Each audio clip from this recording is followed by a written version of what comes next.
Аз съм от зимата на улицата и явно нашите политици не си взеха урока, който им беше даден тогава. Продължават да ни лъжат и да си въобразяват, че ние сме едно племе, което ще се подчини и ще повярва на тяхната измама. Правят се безобразни назначения, злоупотребява се с власт и това е основното нещо, заради което аз съм отново на улицата. Най-тревожното в държавата е, че в момента отново сме поставени в една ситуация патова. Значи законодателството не е променено.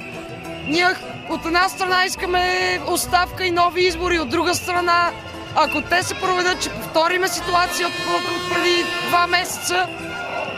И другата тревога за мен персонално, понеже имам наблюдение върху финансовото състояние на страната, е, че ние наистина сме пред фалит.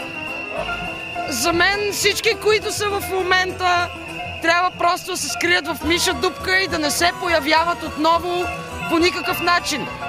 Трябва да се даде шанс на новото поколение, трябва да се даде шанс на хората, които не са си опетнили имената, да излезат те и да покажат какво могат. Всеки ден съм на улицата, виждам кои хора са на улицата, знам за още много хора, които нямат възможност да бъдат тук и смятам, че тези хора са достатъчно интелигентни и способни да направят нещо добро за България.